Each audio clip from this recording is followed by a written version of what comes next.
నమస్తే మన Telugu TV 6 minutes 24 headlines కి స్వాగతం.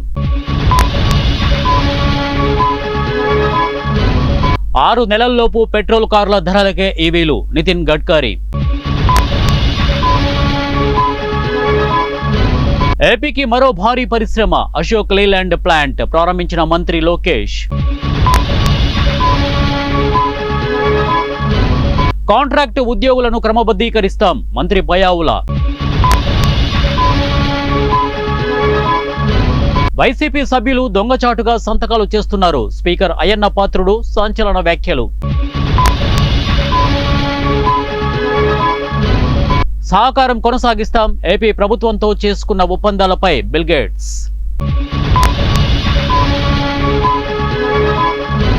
ప్రవచనాలు ఎక్కువ పైసలు తక్కువ కవిత.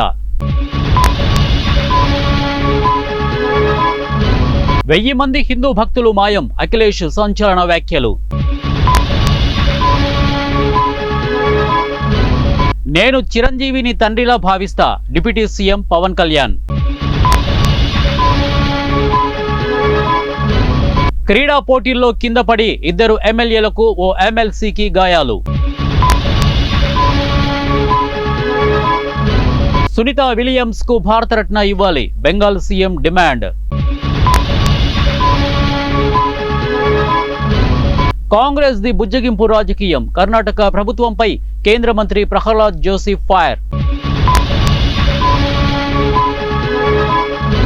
వైఎస్ఆర్ విగ్రహాలను ధ్వంసం చేయడం కాదు ఆయన పాలనతో పోటీ పడండి మాజీ ఎమ్మెల్యే కారుముట్ల శ్రీనివాసులు. ఛత్తీస్గఢ్ లో ఎన్కౌంటర్ 18 మంది మావోలు హతం. కూటమి ప్రభుత్వంపై నిరసన గలం ఆప్కాస్ ఉద్యోగుల ఆందోళన తీవ్రతరం.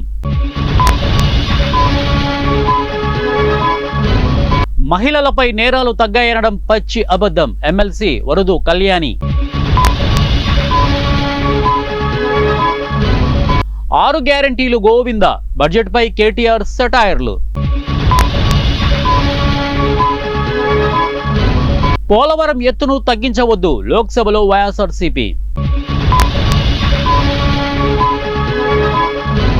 పాక్ లో వరుస ఉగ్రదాడులు జమ్మూ కాశ్మీర్ లో హై అలర్ట్.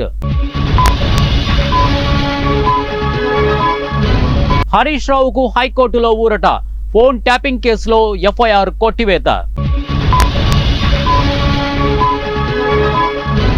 భానుడి ప్రతాపానికి బ్రేక్ 3 రోజుల పాటు భారీ వర్షాలు 22 నుంచి 25 వరకు కురిసే అవకాశం హైదరాబాద్ వాతావరణ శాఖ వెల్లడి.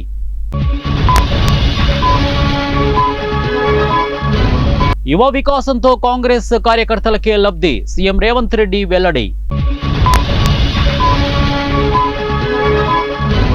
23 నుంచి బ్యాంకుల సమ్మె 3 రోజుల పాటు దేశవ్యాప్తంగా ఆందోళన. భారత్ సుంకాలు తగ్గిస్తుందని భావిస్తున్న డొనాల్డ్ ట్రంప్.